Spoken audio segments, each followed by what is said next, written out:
நடிகர் விஷாலும் நான் புதிய கட்சி தொடங்க போகிறேன் 2026 தேர்தலில் போட்டிடுவேன் அப்படின்னு சொல்கிறாரு. இதுக்கு என்ன காரணம்?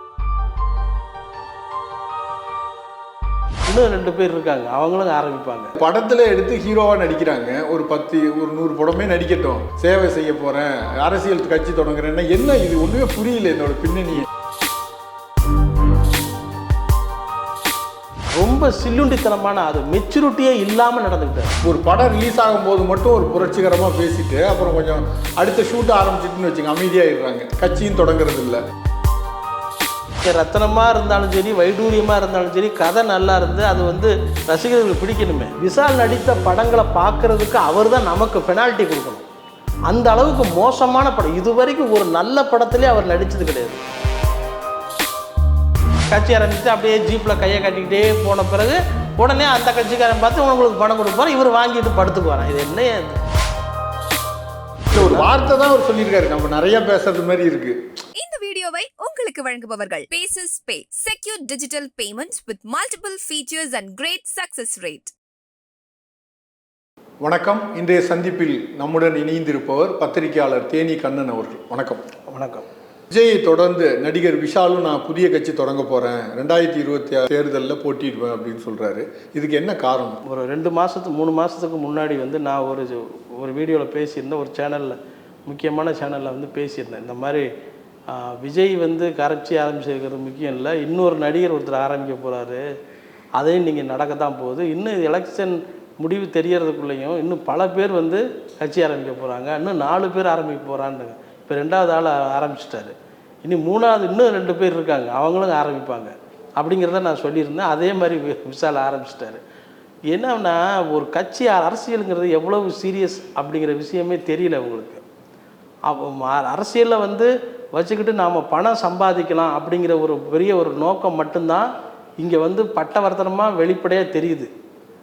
ஏன் சொல்கிறேன் அப்படின்னா, இன்றைக்கி இருக்கக்கூடிய பெரிய கட்சிகள், ஒரு பெரிய கட்சி என்ன பண்ணுது, நீங்கள் கட்சியை ஆரம்பித்து தொடர்ந்து தேர்தலில் பிரச்சாரம்லாம் பண்ண வேண்டாம், நீங்கள் கட்சி மட்டும் ஆரம்பிங்க, இதுக்காக கடுமையெல்லாம் உழைக்கலாம் வேண்டாம், கட்சி ஆரம்பித்து மக்கள்கிட்ட இருந்து அந்த ஓட்டுக்களை மட்டும் பிரிங்க, அதுக்கு உங்களுக்கு எவ்வளோ பணம் வேணுமோ அதை நாங்கள் தர்றோம் அப்படிங்கிறத அவங்க சொல்கிறாங்க. சொல்லி சன்மானம் அளிக்கப்படும், ஓட்டுக்களை பிரித்தால் தக்க சன்மானம் அளிக்கப்படும் அப்படிங்கிற அந்த ஒரு மனநிலையை அவங்களுக்கு ஏற்படுத்தியிருக்காங்க.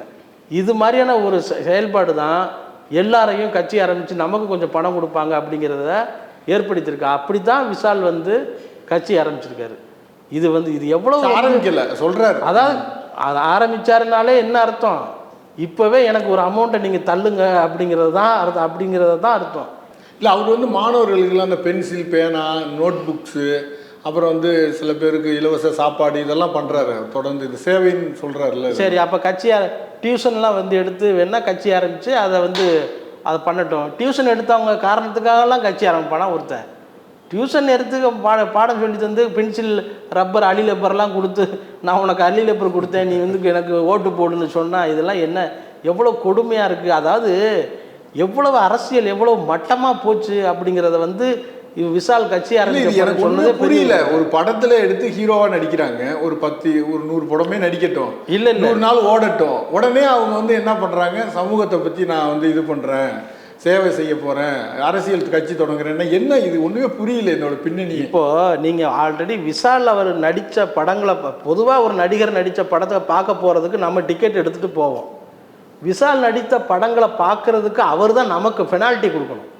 அந்த அளவுக்கு மோசமான படம் இது வரைக்கும் ஒரு நல்ல படத்திலே அவர் நடித்தது கிடையாது.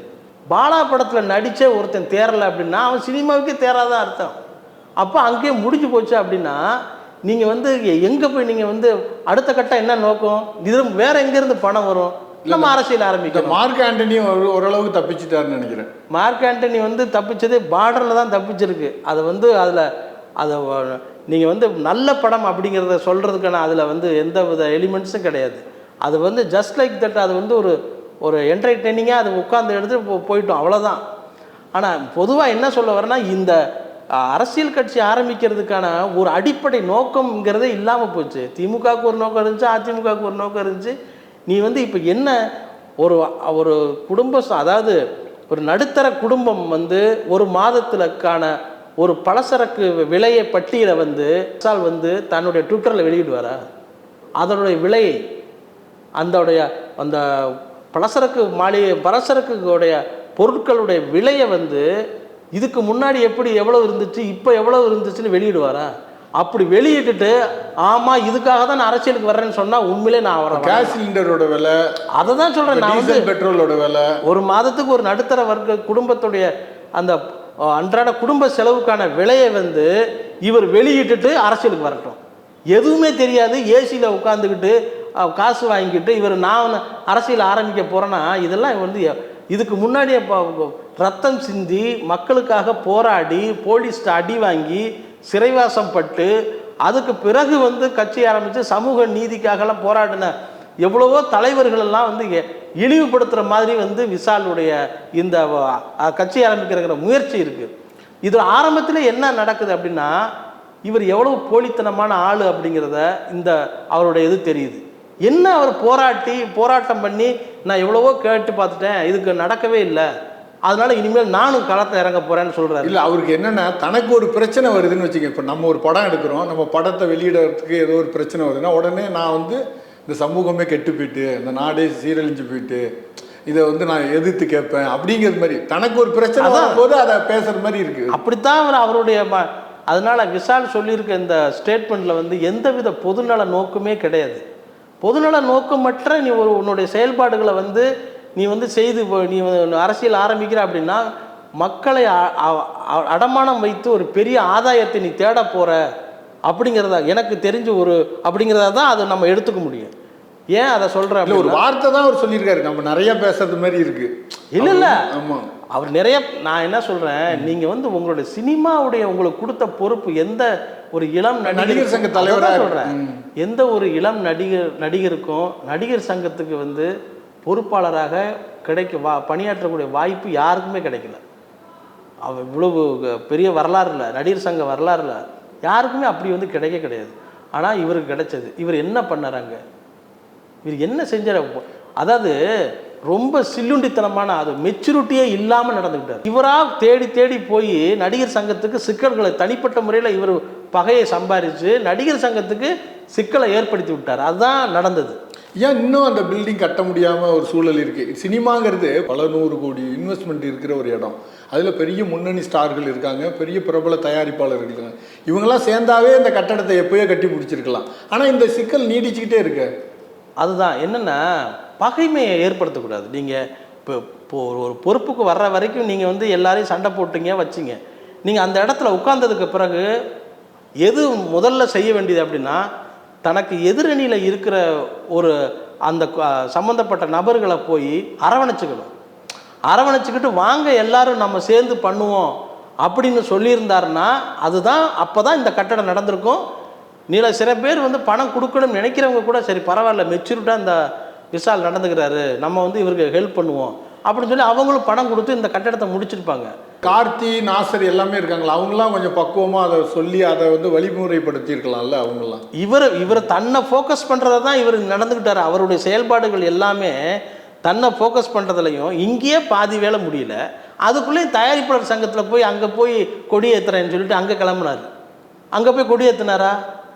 நீ இங்கேயே பகைமையை ஏற்படுத்திக்கிட்ட. இங்கே அவருக்கு வந்து ஒரு விஷயம் தெரியல பாருங்கள், தயாரிப்பாளர் சங்கமும் நடிகர் சங்கமும் கட்டடம் தான் வேற, எல்லாம் ஒன்று. அது உள்ளே இருக்கவங்க எல்லாம் ஒரே ஆட்கள் தான். மெச்சூரிட்டியே இல்லாமல் நடந்துக்கிட்டாரு. இல்லை, இப்போ இந்த ரத்னம் படம் வெளிவரப்போகுது, அவர் ஏப்ரல் 26 வெளிவரப்போகுது. அதுக்காக நிறைய ப்ரொமோஷன் பேட்டிகள்லாம் கொடுக்குறாரு. ரொம்ப இப்போ ரெட் ஜெயிண்டை பற்றியான ஒரு குற்றச்சாட்டுகள்லாம் கூட முன்வைக்கிறாரு. யாருமே துணிச்சலாக பேசலை, நான் பேசுகிறேன் அப்படிங்கிறாரு. இப்போ ஒரு படம் ரிலீஸ் ஆகும்போது மட்டும் ஒரு புரட்சிகரமாக பேசிட்டு அப்புறம் கொஞ்சம் அடுத்த ஷூட் ஆரம்பிச்சிட்டுன்னு வச்சுங்க அமைதியாகிடுறாங்க. கட்சியும் தொடங்குறது இல்லை, கட்சியும் அடுத்த கட்சி அதே மாதிரி ஒரு தகவல் மட்டும் வந்துக்கிட்டே இருக்கும். இல்லை அதான் என்னன்னா இதுக்கு முன்னாடி வந்து கண்டிப்பாக வந்து ரஜினி சார் வந்து அப்படி தான் பேசினார். அப்படி தான் தன்னுடைய படத்துக்கான அந்த ப்ரொமோஷன் பண்ணுற மாதிரியான ஒரு சின்ன ஒரு ரசிகர்களை டெம்ப்ட் ஏற்றுற மாதிரி அப்படி தான் பேசினார். அப்படி தான் படமும் ஓடிச்சு. ஆனால் இவருக்கு அப்படி பேசினாலும் படம் ஓடாது. அதை தான் நீங்கள் கவனிக்கணும். இல்லை, படம் நல்லா இருந்தால் ஓடும், நல்லா இருந்தால் தான் ஓடும். நீங்கள் இதை இப்படி பேசுனது மூலமாக நீங்கள் பரபரப்பை ஏற்படுத்திக்கிட்டு நீங்கள் ஓடணும்னு நினச்சிங்கன்னா அது ஓடாது. நீங்கள் நீங்கள் ரத்தனமாக இருந்தாலும் சரி, வைடூரியமாக இருந்தாலும் சரி, கதை நல்லா இருந்து அது வந்து ரசிகர்களுக்கு பிடிக்கணுமே. இல்லை, இப்போ இந்த படத்தோடைய ப்ரொமோஷன் அந்த பரபரப்புக்காக இதெல்லாம் பேசுகிறாரு நீங்கள் சொல்கிறீங்களா? ஆமாம், கண்டிப்பாக நான் அதுக்காக தான் இதை பேசுகிறத தவிர இவருக்கு வந்து அடிப்படையில் மக்களுக்கு சேவை செய்யணும் அப்படிங்கிற எண்ணம்லாம் கிடையாது.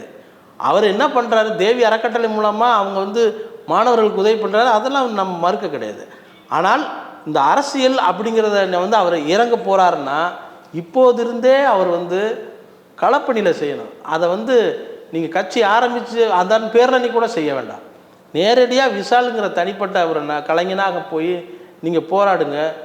எவ்வளவு நீங்கள் வந்து போய் சாதாரண ஒரு கிராமத்து செங்கல்பட்டை தாண்டி ஒரு சின்ன உள்காடு கிராமத்தில் போய் நின்று உங்களுக்கு அன்றாட பிரச்சனை என்னங்கிறத சொல்லுங்கள் அப்படின்னு சொல்லி சொன்னீங்கனாலே அவன் வரிசையாக லிஸ்ட்டு போடுவான்.